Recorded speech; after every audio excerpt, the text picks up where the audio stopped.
De nombreuses fois, j'ai entendu des frères antillais faire des réflexions très négatives à l'égard de l'Afrique et des Africains.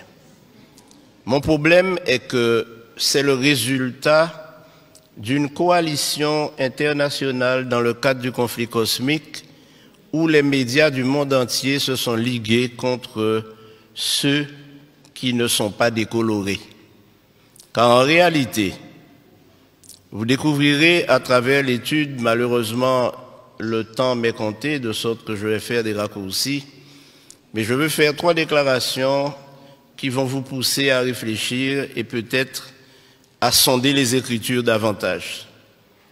La première, c'est que la Bible a été écrite pour que les Africains sachent que Dieu est leur Dieu.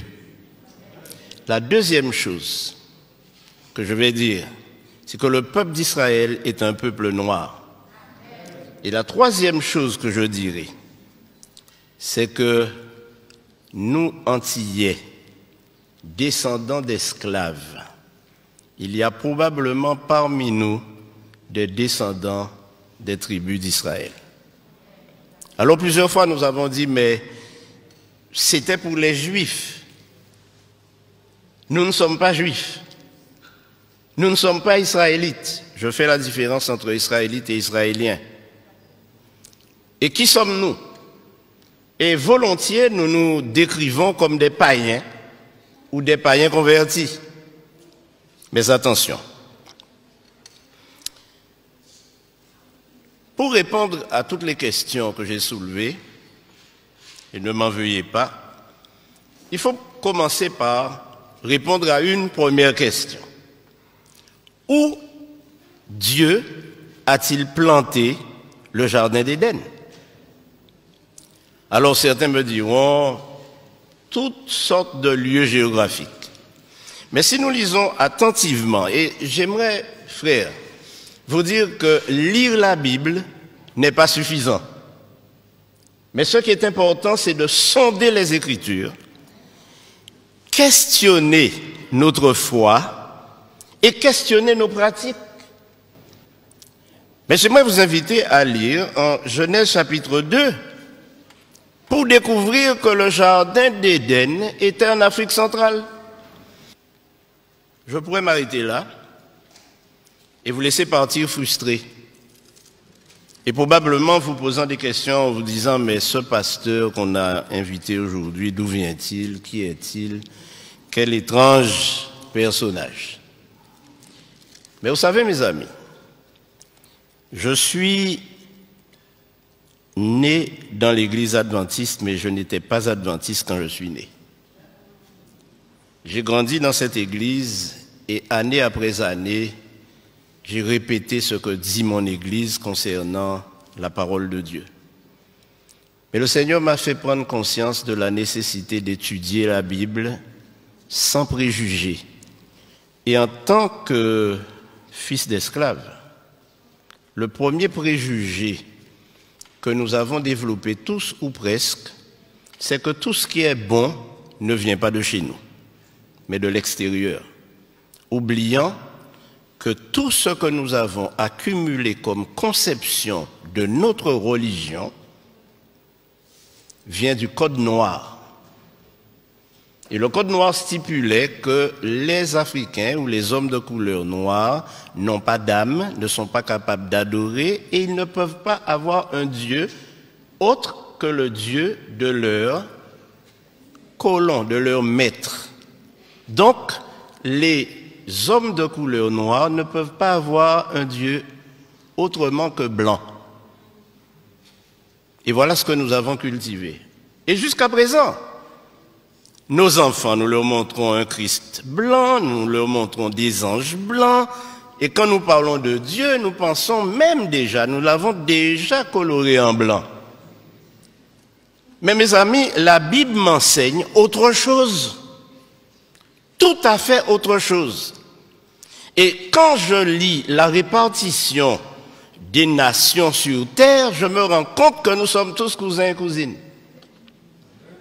Car nous sommes tous mon cher Max, des descendants de Noé.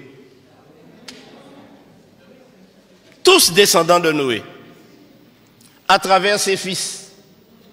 Or, le seul fils de Noé qui était un albinos, donc blanc, c'était Japheth. Mais Sem et Cam, ou Ham, puisque Cam c'est francisé, étaient noirs.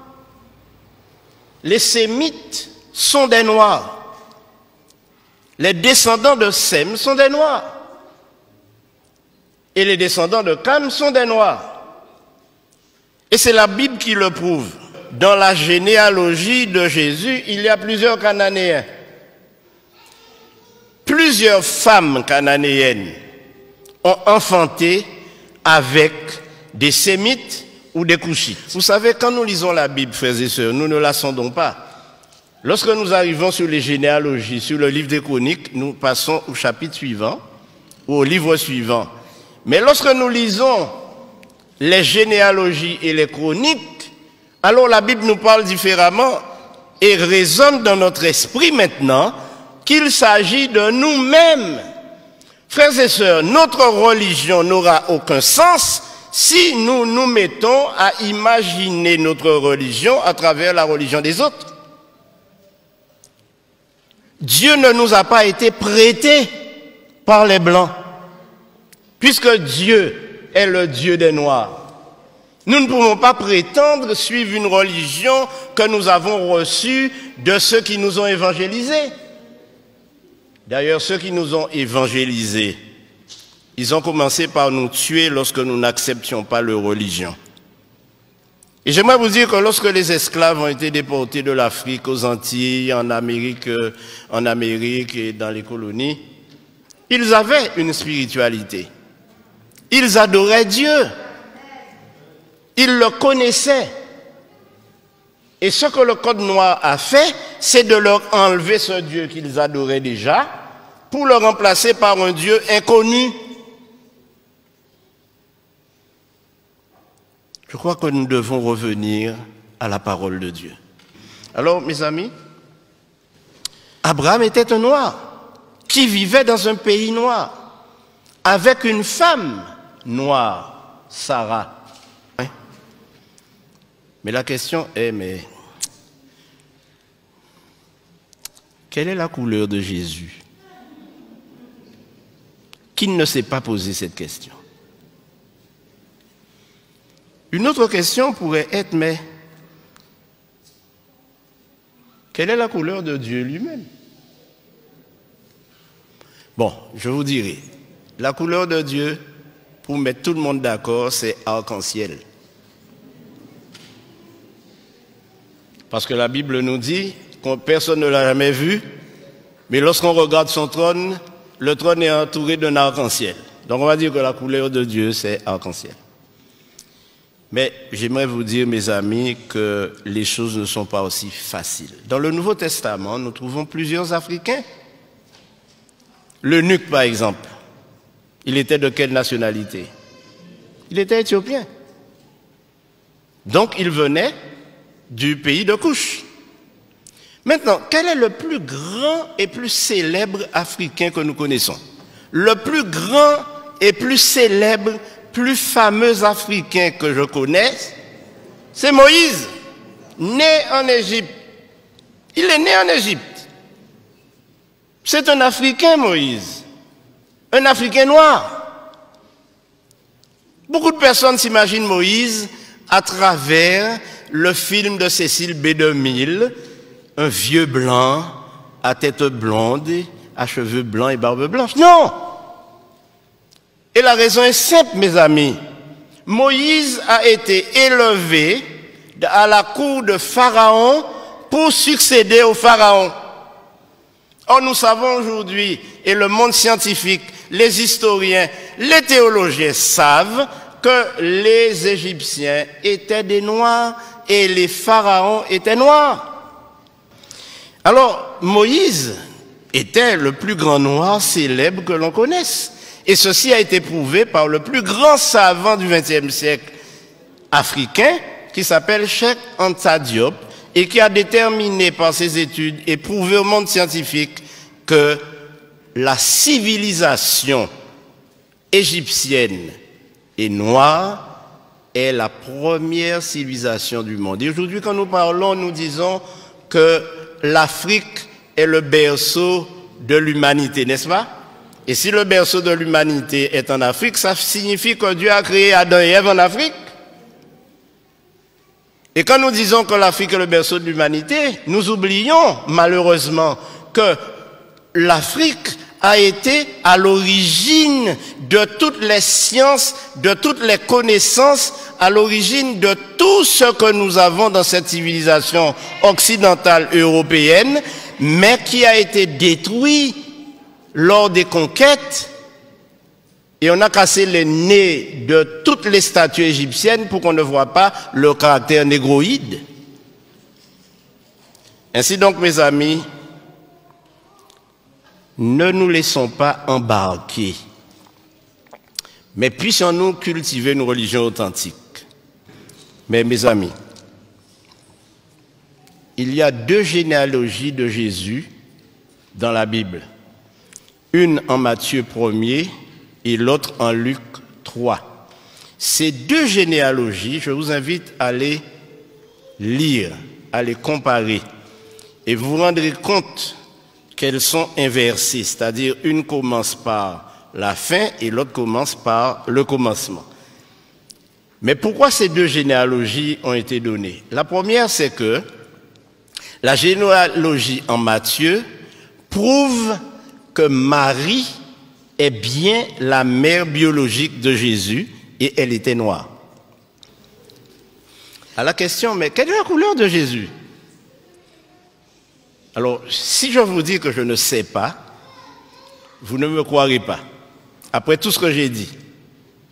Mais ce que j'ai découvert en étudiant les généalogies, c'est que toute l'ascendance de Jésus, depuis Abraham, est de lignée noire, sémite et cushite. Alors évidemment, la conclusion est simple. Ne me faites pas dire que Jésus était noir, mais si vous me le faites dire, je le dirai.